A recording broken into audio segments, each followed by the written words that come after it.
fazendo corpinho pra eles, fazendo gestos. Uma vida dura, que dizem que é uma vida fácil, mas não é nada de fácil não. Porque você tem a certeza que você vai sair da sua casa, mas não tem a certeza se você vai voltar com vida. Eu acho que melhor a gente começar desde o começo, desde a raiz, da meada da história, né? Então não tenho muitas fotos aqui, porque são coisas que passaram pela minha vida, umas boas, outras não. E desde o começo, aqui a primeira foto tá eu, a minha mãe e a minha irmã.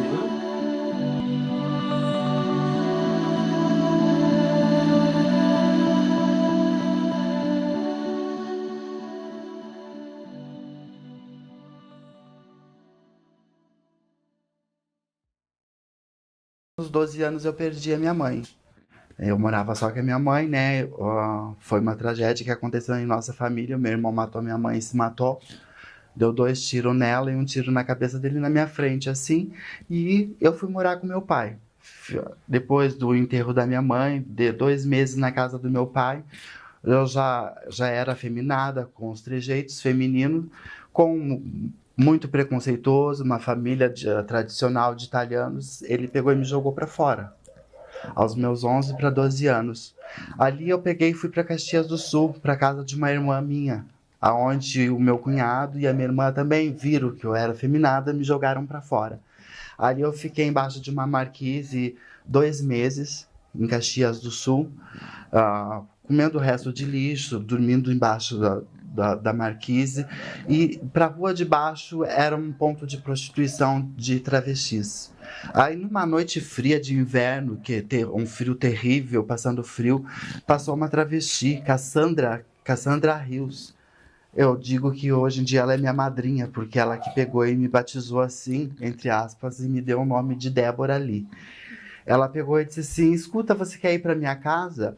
E eu, na inocência, com 12 anos, eu não descobrindo a minha sexualidade, nem sabia o que eu era, sabe? Nem da minha aparência. Eu sabia que eu gostava de coisas femininas, o comportamento meu era feminino e tudo. E eu fui. Chegando lá, entramos numa rua escura, eu olhei assim aquelas várias casas, umas 30 casas com luzes vermelhas acendendo e apagando. Dali dos meus 12 anos aos meus 16 anos eu fui aliciada numa casa de prostituição, onde o cafetão fazia a gente beber. Eu durante o dia e durante a noite, eu ficava com 38 na minha cabeça, dançando com os homens e bebendo cachaça de garrafão, sabe? E fazendo tudo o que eles quisessem. Então, assim, dos meus 12 aos meus 16 anos, eu perdi toda a minha juventude. Depois que minha mãe morreu, eu estudava em colégio de padre, eu tinha estudado até a 3ª série do primário. Minha mãe morreu, não tive mais oportunidade de estudo e também de infância também.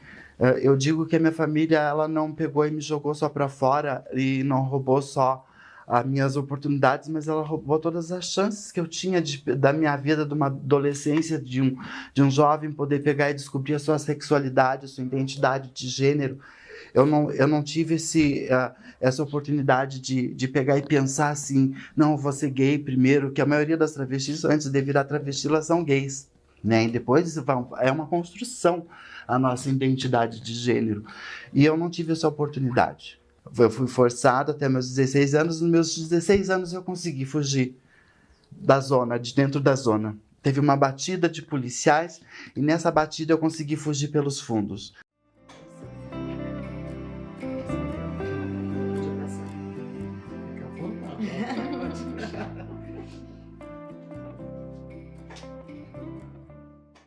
Pedi para você contar um pouco da tua história, mostrar um pouco, né, por essas lembranças que você tem das fotos, algumas fases da tua vida. Eu acho que para a gente falar sobre o envelhecimento, eu acho melhor a gente começar desde o começo, desde a raiz, da meada da história, né?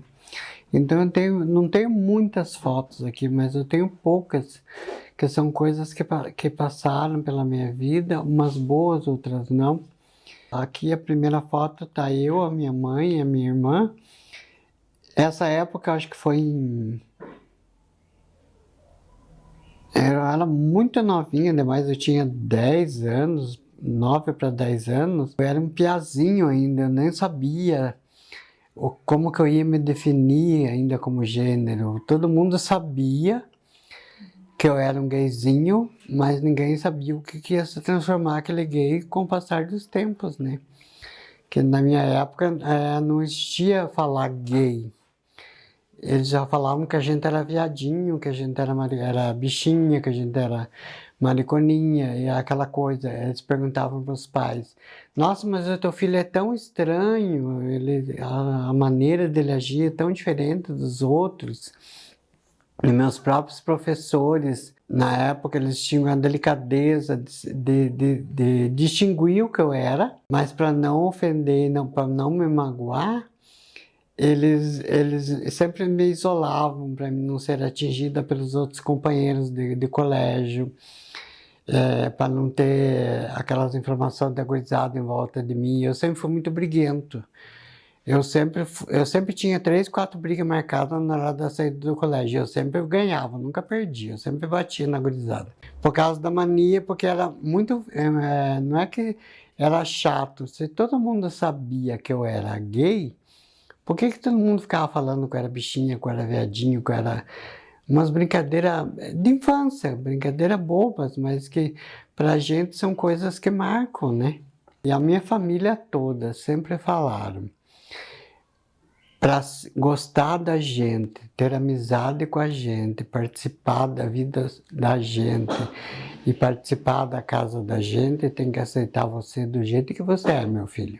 Eu vim para Ponta Grossa, eu tinha uns 38 anos, eu vim para cá, e aqui eu caí na prostituição na rua. Foi na época, no final dos anos 80, começo dos anos 90, na epidemia da AIDS e dos assassinatos. Nós éramos em 80 travestis na cidade quando eu cheguei. Cada ano morria 3, 4 ou 5, ou pelo vírus da AIDS ou assassinadas. Então, assim, a Ponta Grossa foi uma cidade muito violenta, sabe? Mas, assim, uma cidade que me deu oportunidade. Então eu digo sempre, nós temos a nossa parcela de culpa, temos sim, sabe? Mas a maior parcela de culpa é da sociedade, que nos ignora, nos exclui e nos joga à margem da sociedade sem direito algum, como corpos abjetos, corpos que não importam para a sociedade. A gente quer oportunidade, a gente quer um trabalho formal, porque sem o trabalho, uma condição de sustentação, sabe, legal, de uma vida digna, a gente não pode ter a reinserção na educação. Como que a gente vai pegar e vai procurar uma formação se a gente não tem um mínimo de sobrevivência?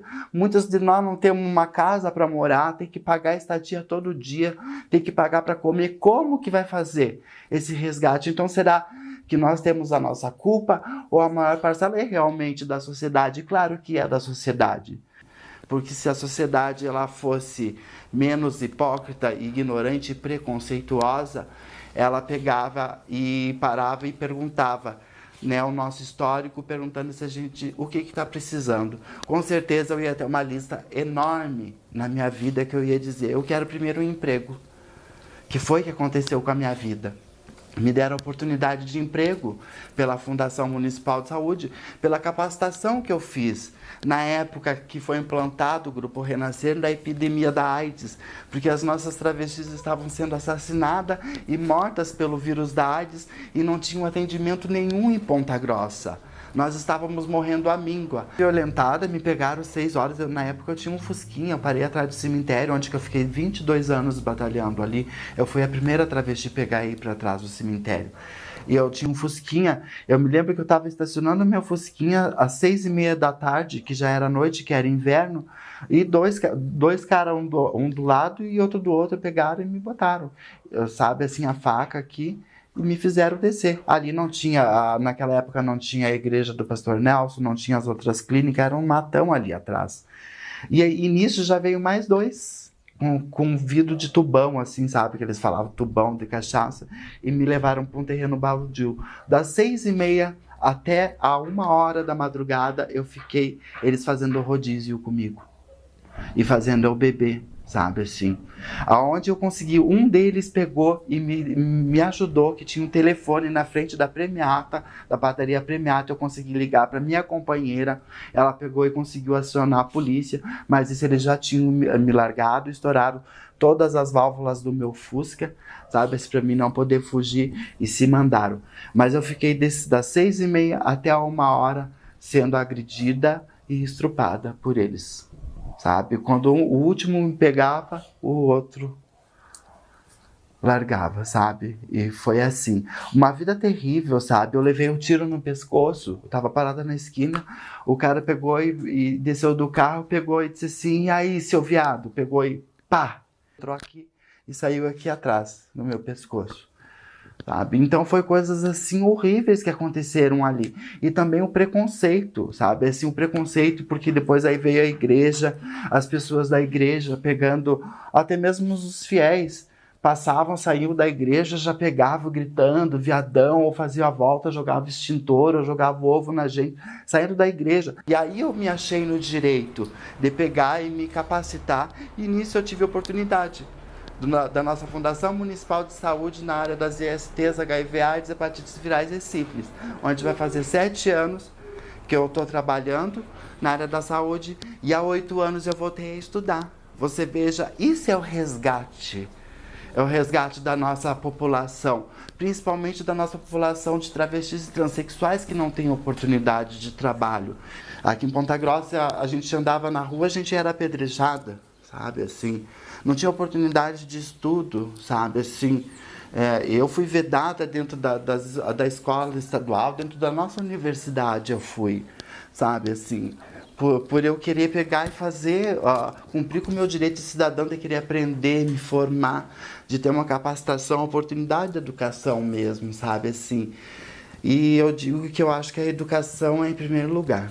Depois do apoio da família, vem a educação, porque se você não tiver formação, você não tem oportunidade de trabalho. E foi isso que aconteceu.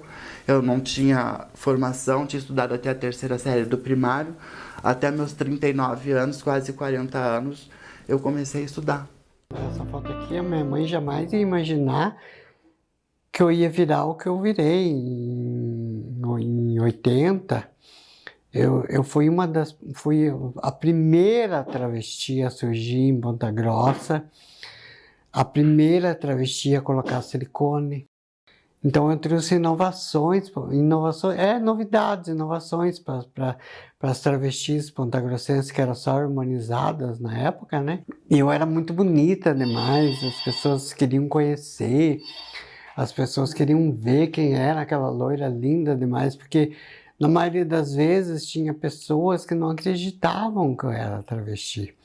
Que na época a gente não era constatada nem como travesti, a gente era constatada como transformista. Você veja como de 78 para 80 até agora, em 2019, como evoluiu. Na época, eu comecei a trabalhar, existia uma boate aqui chamada Status Country Club, que é do lado da boate Le Bateau, que não existe mais faz muitos anos. Em 82, eu fui a primeira Miss Gay pontagrossense. Que não era nem como agora, que é glamour trans, a travesti são destacadas. Na época tudo era gay, tudo era gay, tudo era gay. Não era classificado, não existia a palavra gênero. Sabe como? Mas como eu era uma artista, eu subia no palco, eu representava bem, fazia um belo show, me proporcionava dublar grandes cantoras, e meu show era muito bonito, meu guarda-roupa era muito caro demais, então eu era muito procurada, eu viajava muito. E daí, na época, abriu aqui atrás, aqui na frente do Grupo Renascer, a Boate Gaiola, que era do Nassim Barbosa. E o Nassim Barbosa, eles me sequestraram da Status para me inaugurar a Boate Gaiola. Porque todo mundo falava, não, a gente vai na inauguração se a Farrah estiver lá, se a Farrah for fazer o primeiro show, Se foi lá a primeira apresentação for dela, porque ela é digna demais dessa boate, porque a boate na época era uma das melhores também de Ponta Grossa. Quer dizer, são fases que foram bonitas na minha vida, que eu era admirada, eu era tratada como um bibelô. Às vezes, eu saía para fazer um programa, se eu demorasse mais de 30 minutos, eles já iam atrás, eles iam no motel, eles queriam saber o que estava acontecendo, se eu estava machucada, se eu estava forçada a fazer uma coisa que eu não queria. Então, eu sempre fui, não uma paparicada, eu sempre fui bem vista pela pessoa que eu fui, querida, companheira, alegre, sempre fui comunicativa demais, pinguça pra caramba, porque eu bebia pra caramba, tomava muita champanhe, muito vinho. Então eles se encantavam comigo. E na minha época não tinha, nunca eu imaginei que eu ia trabalhar dentro de uma ONG como o Renascer, e que os nossos direitos seriam estabelecidos e nós teríamos todas essas conquistas que a gente tem agora e que a gente ainda está tendo, ainda está por vir, ainda muitas conquistas. A Fernanda, né, assim como você, acho que o que eu aprendo mais com vocês é muito essa capacidade de superação. Porque eu mudei muito nesses 15 anos que nós temos de amizade, eu mudei muito. E às vezes vocês dizem assim, obrigada por você estar fazendo tal coisa pelo grupo, ou por essa ação, ou pela gente. Eu que agradeço muitas vezes pelo nosso encontro, porque eu me transformei numa mulher mais forte e também aprendi a me maquiar. Sim, não sei se vocês lembram, mas há 15 anos atrás eu não andava assim, com essa maquiagem que eu ando hoje, né? Então, eu acho, assim, uma coisa que às vezes as pessoas questionam a feminilidade das travestis, né? Mas, assim, eu copiei muito da feminilidade das travestis pra mim. E também copiei muito a fortaleza e a altivez das minhas vontades, que eu venho de um processo de muita violência na minha vida, né? E vocês me ensinaram que é possível se regenerar e a gente superar essas dores e continuar a vida, né? Eu disse assim, meu Deus do céu, mataram todas as travestis de Caxias do Sul da minha época. Todas mataram, e muitas também pelo HIV, pela AIDS, porque era a epidemia da AIDS, né? A década de 80. Peguei e disse, meu Deus, eu vou embora daqui. Eu tinha levado um tiro no pescoço. Fui embora para Santa Catarina, para Balneário Camboriú. Lá eu comecei a fazer o teatro revista Mário House. Aí eu fui deixando de beber, sabe, um pouco devagarinho. Cocaína eu já tinha deixado, que aí quando eu saí de lá eu já não usei mais, porque aí não conseguia, a gente ficava dentro do castelo, né, que o teatro era um castelo. Então, assim, não tinha como sair, sabe, assim. Então, eu bebia de pouquinho. Ali eu conheci uma mulher, que tinha uma boate de mulheres dentro do teatro, sabe? Dentro de uma ilha do mar, assim, a boate. Só de mulheres mesmo. Tinha o teatro revista de travestis e transexuais e tinha a boate de viração de mulher. E nessa boate eu conheci uma mulher, sabe? Já tinha tido um relacionamento com um homem em Caxias do Sul, não deu certo, onde ele pegou e me botou na esquina, dava em mim toda noite, porque ele queria dinheiro para comprar droga, sabe? Um dia ele pegou e me deu um soco no olho, meu olho ficou assim, e eu peguei a estrada e vim para Santa Catarina de carona, sabe? E aí, nesse meio tempo, eu conheci essa mulher, sabe? A Joyce. Eu tinha já 18 anos, e ela já tinha 18 para 19 anos, nós nos conhecemos. E aí, no começo, estava assim um relacionamento, aí eu fui me apaixonando por ela. A hora que ela viu que eu estava mesmo apaixonada, ela pegou e disse assim, Débora, ou você larga a droga e o álcool, ou eu vou te largar. Aí eu estava muito apaixonada por ela, né, assim, ela nunca me cobrou minha identidade de gênero, me aceitou do jeito que eu era, sabe, tudo. E eu peguei e larguei tudo, professora. Eu não tinha mais nada, eu só tava com a roupa do corpo. sabe? Eu larguei tudo e nós viemos para Ponta Grossa. A família dela é daqui, sabe? A família dela me aceitou assim, normalmente, sabe? Com algumas resistências da mãe, né? Da sogra e tudo. E fui encontrar minha cara metade numa mulher, sabe? Tenho uma filha de 27 anos, que já é casada agora, e vivo com a Joyce, vai fazer 29 anos. Eu estou aqui porque eu sou uma sobrevivente. Eu consegui ultrapassar a ditadura, onde que a gente era presa por vadiagem. Eu fui presa quando eu era de menor. Eu consegui sair uma semana, mas as outras 15 que foram presas, elas ficaram quase um ano presas por vadiagem, onde eram cortados os cabelos, era tratado como homem, era largado junto com a cela, junto com os bandidos, sabe? E ali elas passavam horrores, sabe? Eu, em uma semana, eu fiquei, porque o meu irmão teve que vir me pegar de Porto Alegre, porque eu era de menor para me tirar do presídio. Graças a Deus. Eu agradeço, mas só que eu queria mais. Eu queria que ele pegasse e não só me tirasse do presídio, mas levasse eu para casa dele, sabe? Eu tinha 15 anos já. E aí, nesses 15 anos, 15 para 16 anos, foi logo depois que eu consegui fugir, sabe? Do aliciamento de lá da zona. E na época, assim, nosso poder público também, assim, a área da saúde fosse mais sensibilizada, sabe, assim, com a causa, e tirasse um pouco a peste gay que eles colocaram em cima da nossa população, eu acho que muita coisa ia ser amenizada, sabe? Muitas morreram pelo preconceito mesmo, sabe? Pelo preconceito, aquele preconceito que não era velado na época, era um preconceito explícito, sabe, assim. Tanto as pessoas, as travestis que se descobriu com o vírus da AIDS e as que foram assassinadas. Eu acho que nós ainda estamos no ganho, sabe? Nós éramos entre 80, a travesti foi na época do tsunami, eu pegava e dizia qual vai ser de nós esse ano. Qual de nós vai ser? Porque cada ano morria 3, 4 ou 5, né? E eu peguei e falei ainda que passou um tsunami em Ponta Grossa. E passou mesmo, porque todas as antigas pegaram e morreram, ou pela AIDS, ou assassinada mesmo na época. E a nossa população está morrendo.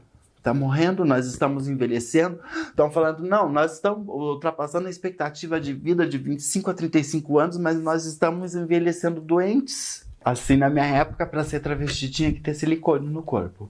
Tinha que ter palmex grande, peitão, quadrilzão, pernão. Mas, assim, silicone injetável, né? O industrial, o clandestino, que era aplicado pelas próprias bombadeiras da nossa população. E ainda tem essas atividades ainda, assim. Eu pego e digo também que a bombadeira, claro que isso é crime. Isso é crime, é constatado em lei que é crime, né? Uma bombadeira pegar e bombar, botar silicone na outra pessoa, né? Fazer esse procedimento, mas eu não digo que ela é tão culpada, porque também a gente vai e procura, né? Eu pego e digo que na época era um mal necessário, porque se a gente não tivesse silicone, a gente não era aceita naquele meio, a gente não era aceita como travesti, então a gente tinha que fazer essa mudança, né?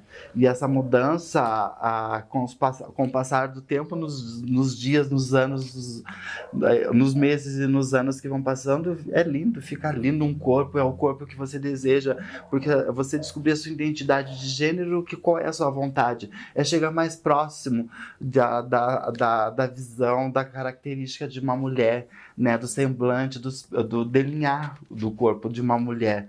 Então, muitas de nós passamos por esse processo. Eu fui uma que passei por esse processo, eu fiz 4 aplicações de silicone e hoje em dia eu pago um preço, eu estou pagando um preço, né, assim, meu organismo está rejeitando o meu silicone, mas eu não digo para nenhuma travesti colocar, porque pode passar 5, 6, 10 anos, 15 anos, mas depois disso vem as consequências, e a minha tá vindo e eu tô notando, e já fica bem nua, eu já me sinto muito estranha, eu me sinto mal, as minhas pernas doem, meu quadril, sabe, reação adversas, e é muito perigoso. Na época, a gente já era considerada travesti. Você veja como as coisas foram evoluindo, foram crescendo. as novidades foram aparecendo, que nem eu falei que eu trouxe o silicone para Ponta Grossa, já começou a aparecer travestis com cirurgias pontagrossenses. Só que a maioria das minhas amigas que fizeram a cirurgia, elas descobriram em Europa e nunca mais voltaram. E por acaso da vida, eu vou falar uma coisa que para mim é desagradável de falar, para mim é uma parte triste da minha vida. Em 1990, eu fui auxiliar uma amiga que até está aqui, a Tica, e ela cometeu um crime. E eu, na época, eu fui na delegacia e me apresentei, porque eu estava junto. E eu fiquei 10 anos fechada dentro de uma penitenciária, para pagar por um crime que não fui eu que fiz, que foi ela que fez. Porque a sociedade já cobrava, como sempre cobra muito da gente as coisas, né? Então eu perdi 10 anos da minha vida, da minha beleza, das minhas viagens para a Europa. Talvez eu tivesse até feito uma cirurgia, não sei. Nunca tive vontade de ser mulher. Eu me amo como eu sou, como uma travesti, feminina, autoritária, que eu já estou com 55 anos, então eu sou autoritária, às vezes sou chata demais, mas eu sou formado em administração de empresas. Na época, quando eu estudei no colégio comercial aqui em Ponta Grossa, que é a Meneleu do Meio da Torres. Eu estudei com a minha irmã. E a minha diretora, ela era homossexual também, só que ela me perseguia por eu ser uma travesti, porque eu saía do colégio e vinha trabalhar nas boates. E eles achavam horrível, e na minha formatura eles me proibiram de me vestir como eu queria, como as mulheres se vestiram na formatura, com vestidos lindos, longos, e disse que nem que eu fosse de terno e gravata. Falei, eu sou uma feminina, como é que eu vou colocar um terno e gravata, né? Então eu deixei de ir na minha formatura, deixei de pegar o meu diploma, por causa, na época as pessoas eram muito rígidas contra isso, né? E foram coisas que marcaram a minha vida. Você veja, você ficar 10 anos isolada do mundo. A parte mais pior foi quando eu fui condenada, 18 anos, que a minha mãe, ela chorou muito e falou que ela dava a vida para me ver livre novamente, porque ela sofreu muito com tudo isso. Mas eu sempre fui autêntica, eu nunca gostei de mentir, de enganar. Às vezes a gente conta uma mentira em outro, mas existem coisas na vida que são fortes demais, que não tem como você evitar. São tropeços que aparecem na tua vida, que você não está esperando, que você não tem como lidar. E na época eu era muito nova demais, eu era muito bonita demais, eu era muito desejada demais. E quando eu vi, eu estava envolvida numa coisa que não tinha como eu voltar. E como eu era inocente, eu achei que o simples fato de eu ir na delegacia e falar o que tinha acontecido, eles iam me soltar. E não foi o que aconteceu. Eu fiquei 10 anos da minha vida, eu perdi minha juventude, né? Eu perdi o auge da minha beleza, eu perdi tudo isso. Só que eu nunca reclamei. O próprio advogado da acusação que me acusou, e daí eu voltei, depois de 10 anos eu voltei, linda, com meu cabelo moreno, na cintura, eu voltei belíssima. Eu era perseguida dentro da penitenciária, porque eu era a única travesti.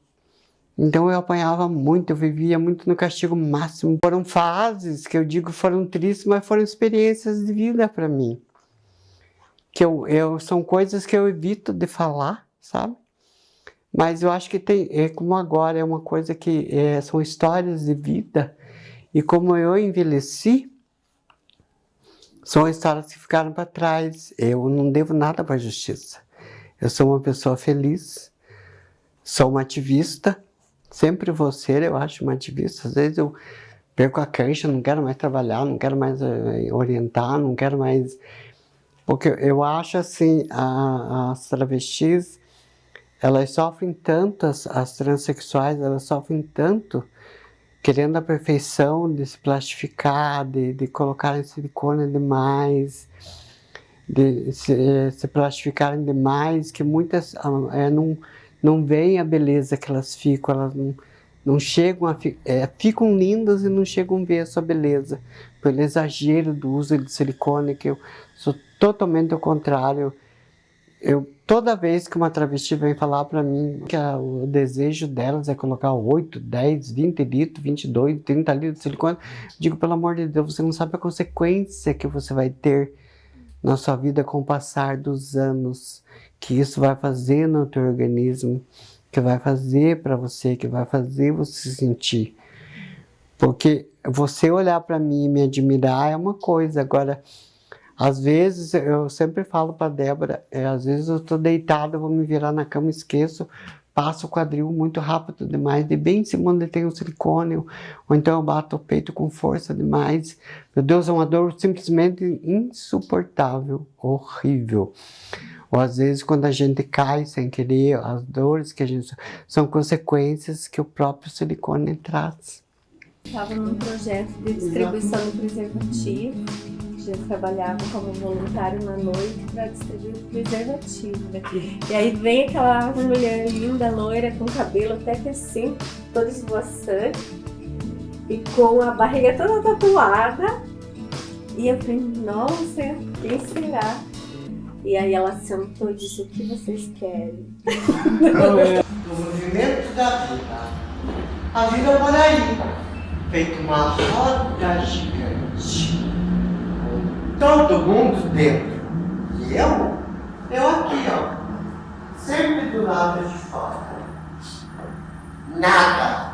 Você, garotão, você não entende nada, garotão. Dama da noite. Todos me chamam Dama da noite. O carinho das pessoas com a gente, eu sempre falo isso com a Débora. A Débora, eu vim pra cá em 2000, né, Débora? Não, Em 2000, a última vez eu estava em Londrina, eu vim para cá em 2000. Daí eu falei, Débora, por que você não pega, não assume o Renascer? No final de 99. Leve esse serviço adiante e aumente esse trabalho, porque a gente não sabe o que vai acontecer mais tarde. Ó. De 2000 para cá, o que aconteceu? Nós já estamos em 2020, já se passaram 20 anos. Eu conheci vocês em 2005. 2005, nossa, faz 15 anos Sim. que a gente está juntas, né? E assim, o que eu aprendi com vocês, né? Eu acho que isso é uma coisa importante da gente sempre ter presente na nossa amizade. A primeira que eu me choquei muito foi com o acidente, digamos assim, com a agressão que a Fernanda sofreu. Porque eu tinha visto a Fernanda muito linda, muito bonita, muito jovial. E quando eu cheguei na ONG, a Débora disse que a Fernanda estava no hospital à beira da morte. E eu vi a Fernanda depois da agressão e a Fernanda tinha sido desfigurada, né? E esse foi um choque para mim e ao mesmo tempo me aproximou mais. Eu não me conformava por que alguém poderia ter feito isso para Fernanda, né? Por pura maldade, por preconceito. E assim, achando que vocês dão tantas coisas boas pro mundo e o mundo dá muito pouco para vocês. Os poucos locais de acolhimento que as travestis alegam ter são à noite. Depoimento da Pérola. Olha, eu só me sinto bem à noite, na prostituição, na rua. Eu sei que a prostituição não é legal, mas é o único lugar que eu posso ter a minha identidade feminina. Lá, pelo menos por algumas horas, eu consigo ser tratada como mulher.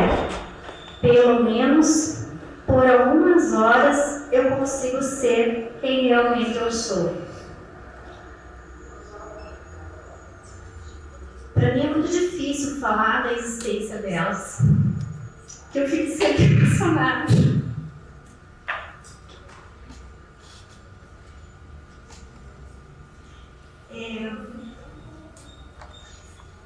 participar da ONG, ver tanto sofrimento por tão pouco, é algo que tem me deixado cada vez mais revoltada, sabe? Porque seres humanos que têm tanta potencialidade, têm tanta beleza interior, tanta dignidade, têm sido sistematicamente excluídos das suas oportunidades na ascensão social. Isso começa na família, como vocês viram, depois a escola, depois é o mercado de trabalho, depois é o sistema de saúde. E é muito fácil nós apontarmos, né, as atividades que a nossa sociedade coloca para elas, como sendo atividades impróprias ou indignas. Mas essa é a sociedade que nós construímos. Nós fizemos algumas pesquisas sobre o envelhecimento trans. E essa pesquisa foi uma pesquisa que saiu de uma conversa como essa que a gente está tendo aqui. Foi um café na casa da Fernanda, mas a Fernanda estava morando ainda lá perto da ONG. E aí eu falei, nossa, a gente tá ficando velha junto. E daí elas começaram a se contrapor à minha ideia, chorar, né? Dizendo que o meu envelhecimento não era o envelhecimento delas. E que o envelhecimento delas era um envelhecimento diferente por conta dessa trajetória que elas vivem de transformação corporal, de violência e de solidão. E aí a gente teve a ideia de fazer a pesquisa e começamos, né, e terminamos. Essa pesquisa foi pro relatório dos assassinatos trans, sim, né, lá em Brasília. Da Rede ANTA, Associação Nacional de Travestis e Transsexuais, levamos à ONU, né? Foi uma construção junto com o GET, o Grupo de Estudos Territoriais, onde nós fizemos esse levantamento. Eu fui uma das pessoas que fui à ONU pegar e levar e apresentar o número de assassinatos, assim. O Renascer é uma história, foi numa época muito terrível aqui em Ponta Grossa. Foi a primeira instituição que ela abriu com o intuito de pegar e defender a garantia e o direito da nossa população de travestis e transexuais e as prostitutas. E aí, com as mortes e os assassinatos acontecendo, as pessoas morrendo pela AIDS e tudo, caíam no pronto-socorro 2 dias, eles estavam mortos. Eu dizia que ali era a porta de entrada.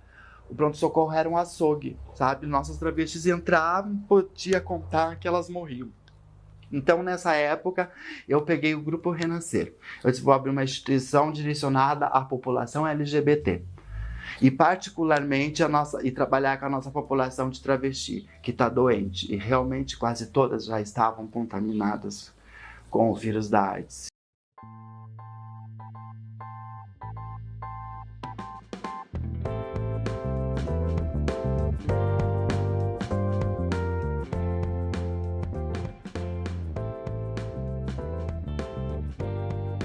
Eu tenho a minha casa, eu tenho as minhas coisinhas. Não é uma casa rica, mas eu tenho tudo que eu preciso, eu tenho dentro de casa. Eu tenho a minha cozinha, eu tenho a minha salinha pequenininha. Veja, é o que eu sempre falo, eu acho que a maioria das travestis, elas não pensam que a idade vai passar, que elas vão envelhecer, que elas vão ter necessidade de ter uma vida própria, de ter essas coisinhas, por mais simples que seja. Bom, aqui é o nome social, a campanha que eu peguei e fiz na área da saúde, no estado do Paraná, portaria 1820, que te dá o direito ao uso do nome social em todo o pronto atendimento, UBS, hospitais do nosso município dos Campos Gerais. E isso se espalhou para todo o estado do Paraná, onde essa portaria virou lei, no estado do Paraná, né? Aqui eu tive uma homenagem pela Ordem dos Advogados à OAB de Ponta Grossa. Essa homenagem eu recebi foi no Fórum e no Seminário de Direitos Humanos, o último que teve na UEPG. O Renascer me homenageou pelo tempo de ativismo que eu tenho desde 2000 e pela militante que eu sou, de estar sempre trabalhando na causa, estar sempre vendo os problemas da causa e estar sempre empenhado em ajudar.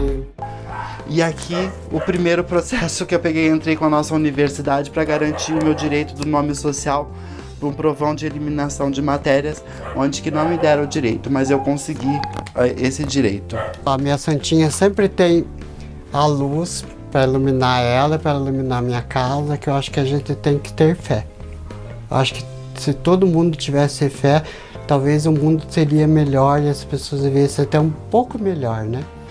Aqui alguns dos meus certificados, alguns reconhecidos pela Presidência da República, muitos na área da saúde, que a minha formação é na área da prevenção das ISTs, HIV/AIDS, hepatites virais e sífilis, que eu fui capacitada para trabalhar com a nossa população específica de travesti que vive em vulnerabilidade social.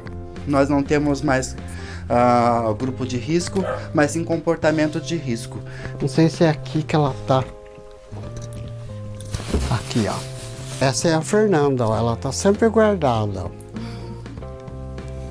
Ela tá sempre guardada, mas sempre que eu tenho oportunidade, eu coloco a Fernanda, que me deixa mais charmosa.